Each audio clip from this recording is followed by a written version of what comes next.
क्या लिख रहे? जी सर। चलिए, तो हम लोग का आज का कविता है पुत्र वियोग। पुत्र सबका प्रिय होता है, अवियोग इसकी जुदाई जो है ना, ये अत्यंत ही दुखदाई होता है, दर्दनाक। एक माता पिता के सामने से उसका पुत्र का गुजर जाना एक बहुत बड़ा ही उनके लिए दुख हो जाता है। कहिए कि दुख का पहाड़ टूट जाता, उसमें भी एक माँ, पिता, भाई, बहन, ये लोग तो भूल भी सकते हैं, लेकिन एक माँ इनको नहीं भूल पाएगी। इनको, पुत्र को वो समझाने के बावजूद भी नहीं समझा पाएगी कि सचमुच में मेरा बेटा इस संसार में नहीं रहा। बस यही भाव है इस कविता में। और कवित्री है सुभद्रा कुमारी चौहान, बहुत ही जबरदस्त कवित्री है। ये ऐसी कवित्री है जो असहयोग आंदोलन, आप सबों को पता होगा कि गांधी जी द्वारा भारत में चलाया गया पहला आंदोलन था असहयोग आंदोलन। और कहा जाता है कि असहयोग आंदोलन में गिरफ्तार होने वाली पहली जो महिला थी वो कोई और नहीं, सुभद्रा कुमारी चौहान। इसी का लिखा हुआ है कि खूब लड़ी मर्दानी वो तो झांसी वाली रानी। जबरदस्त राइटर। इसको अगर राष्ट्र कवि के रूप में भी अगर रख दीजिएगा तो कम नहीं। ऐसे तो ये राष्ट्र कवि नहीं है, लेकिन उस स्तर की ये कवित्री है। देखिए कितना भोला भाला हमारी कवित्री। जब के बारे में थोड़ा बात करें तो देखिए, बस 16 अगस्त 15 अगस्त से एक दिन बाद 16 अगस्त 1904 को इनका जन्म हुआ था। निहालपुर कहाँ है? इलाहाबाद, उत्तर प्रदेश ना। पूर्वांचल की मिट्टी में पली भरी हमारी कवित्री है। जबरदस्त आवाज, क्रांतिकारी आवाज। निधन के बारे में थोड़ा बात करें तो कवित्री का निधन 15 फरवरी 1948 15 फरवरी 1948 को, देखिए बड़ा ही दुखदाई निधन कहिए। बसंत पंचमी के दिन, माता सरस्वती के दिन नागपुर से जबलपुर वापसी में कार दुर्घटना में इनकी हो जाती है मृत्यु। बड़ा ही दर्दनाक मौत कहिए, बड़ा ही दुखदाई मौत कहिए।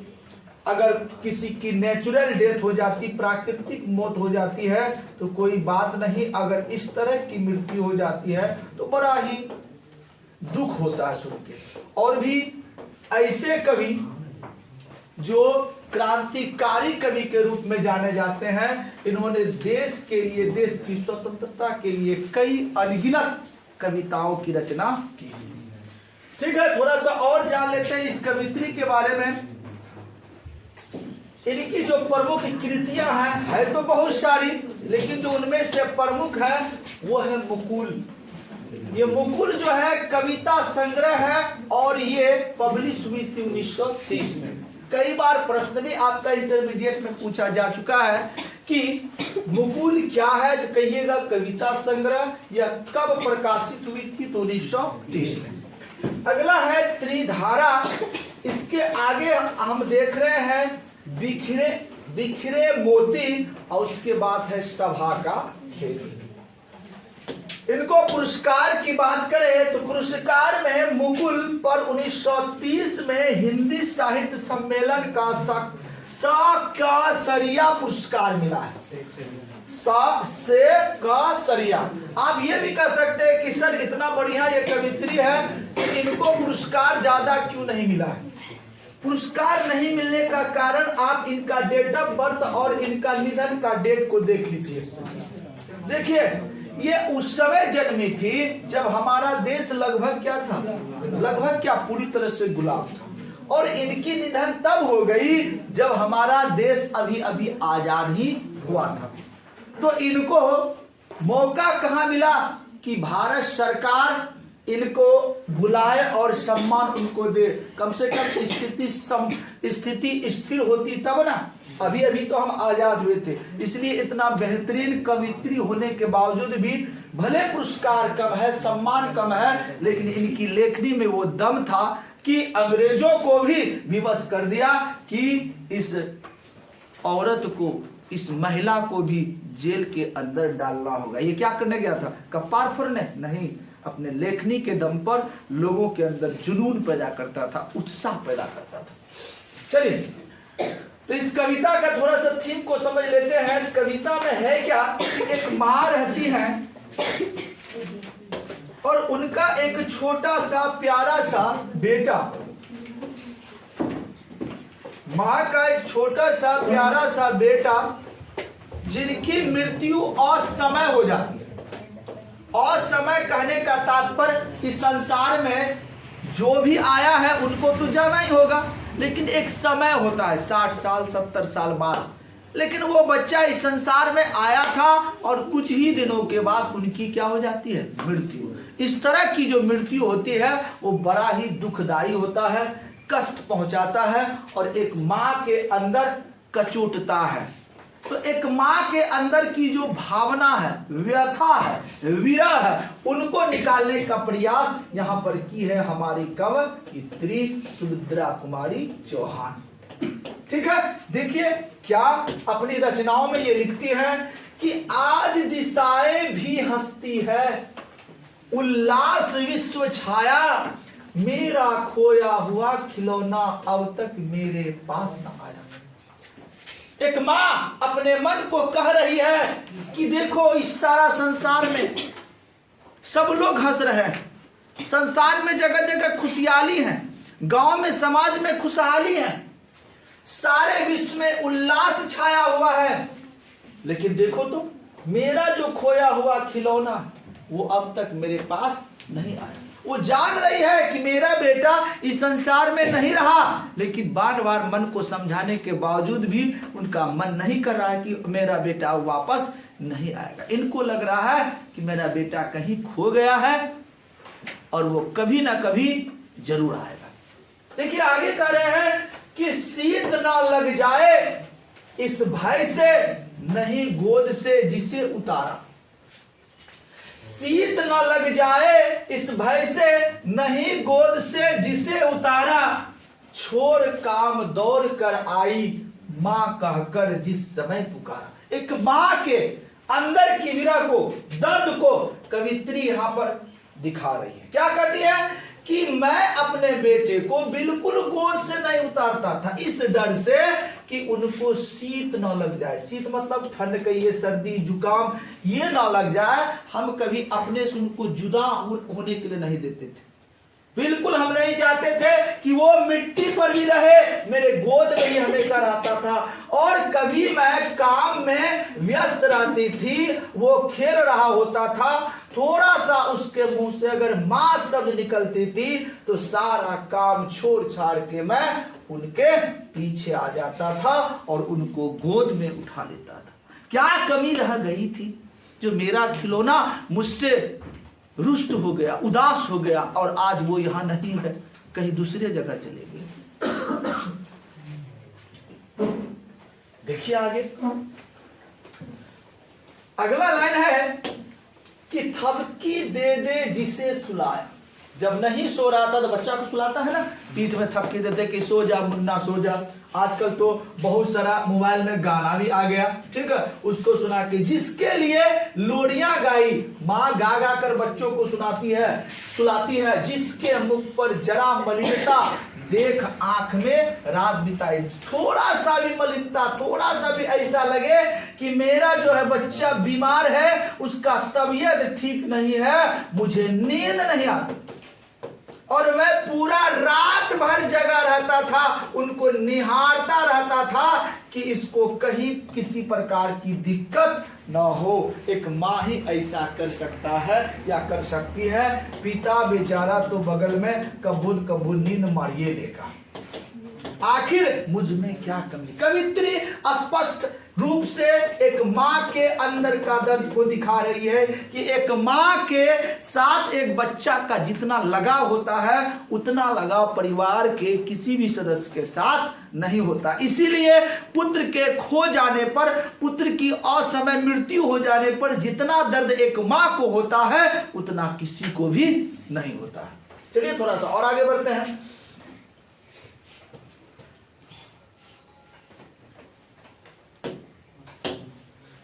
जिसके लिए भूल अपनापन पत्थर को भी देव बनाया, कहीं नारियल दूध बतासे, कहीं चढ़ाकर शीश नवाया।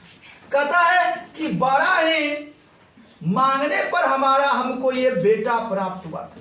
जगह जगह पर हम जाते थे कि कम से कम एगो पुत्र हो जाए। अपना पराया को भूलकर पत्थर को भी हमने क्या बना लिया? देवता ना। अपने लोगों को पूजना छोड़ दिया, देवताओं को मैंने पूजना शुरू कर दिया। किसके लिए? एक पुत्र। कहता है कि क्या क्या हमने नहीं किया। हमने नारियल चढ़ाए, दूध भी चढ़ाए, बतासे भी चढ़ाए और कहीं चढ़ाकर शीश नवाया और उसके सामने अपना शीश भी, सर भी झुकाया। आखिर क्या कमी रह गई कि मुझसे मेरा पुत्र, मेरा बेटा को छीन लिया गया। ये सारा डोनेशन तो हमने ईश्वर को दिया था समय पे, उसके बावजूद भी हमारे साथ ऐसा क्यों हुआ? कहता फिर भी कोई कुछ न कर सका। इतना कुछ करने के बाद भी कोई कुछ नहीं कर सका। छिन ही गया खिलौना मेरा, मैं असहाय विवश बैठी ही रही, उठ गया छोना मेरा। छोना किसको कह रहा? अपने पुत्र को। कि हमने क्या क्या नहीं किया। अपनापन भूल कर पत्थर को भी देव बनाया, उस देवता के आगे दूध, नारियल, बतासा चढ़ाया, शीश झुकाया, उसके बावजूद भी कोई कुछ नहीं कर सका। इतना किया हुआ मेरा बर्बाद, आखिर छिन ही गया मेरा खिलौना। मेरा खिलौना जो जाने वाला था उसको कोई भी रोक नहीं पाया। मैं असहाय विवश रही, बैठी रही। मेरा पुत्र मेरे सामने दम तोड़ रहा था और मैं कुछ भी नहीं कर पा रही थी। आखिर छीन ही लिया मेरा छोना को। आगे कर रही है, तरप रहे हैं विकल प्राण ये, मुझको पल भर शांति नहीं है। वह खोया धन पा न सकूंगी, इसमें कुछ भी भ्रांति नहीं। एक माँ कहती है कि मुझे पता है कि मेरा जो खोया हुआ धन है, मेरा जो पुत्र जो इस संसार में अब नहीं रहा, इसको हम नहीं पा पाएंगे, इसमें कोई भ्रांति नहीं है, कोई शक नहीं है। लेकिन क्या करे, तड़प रहा है विकल प्राण, मेरा मन जो है मान ही नहीं रहा। उसके लिए इस मन को मैं समझाने का प्रयास कर रही हूं, लेकिन वो मान ही नहीं रहा है। मुझको पल भर शांति नहीं है, उसके बिना मुझे शांति नहीं मिल पा रही। मैं समझा ही नहीं पा रही हूं कि वो दोबारा इस संसार में नहीं आएगा। आगे थोड़ा सा और बढ़ते हैं। फिर भी रोता ही रहता है, नहीं मानता है मन मेरा, बड़ा जटिल है नीरस लगता, सुना सुना जीवन मेरा। एक पुत्र के बिना मां के सामने जितने भी प्रकार की खुशियां हैं, जितने भी प्रकार के चकाचौंध है, जितने प्रकार के भी पर्व त्योहार हैं, वो सब फीका पड़ जाता है, उसमें नीरस आ जाता है। यहाँ पर कह रही है कि बड़ा जटिल है, नीरस लगता है, सूना सूना जीवन मेरा। मेरे आस पड़ोस मेरे पति हैं, मेरे भाई है, मेरी माँ है, सब कुछ है, मेरे चाचा चाची, मौसा मौसी सब है, लेकिन एक पुत्र नहीं है। तो मेरा जीवन कैसा लग रहा है? नीरस। ऐसा लगता है कि सब कुछ सूना पड़ा है, मेरे जीवन में कुछ बचा ही नहीं है। मैं फिर भी रोता ही रहता हूं, लाख मनाने के बावजूद भी मेरा मन नहीं मानता है और रोता ही रहता है, नहीं मानता है मन मेरा। लाख चाहने के बावजूद भी उससे मोह हटाने का प्रयास करती हूं, लेकिन दिल है, मन है, एक मां का मन है जो नहीं मानता, रोता ही रहता है।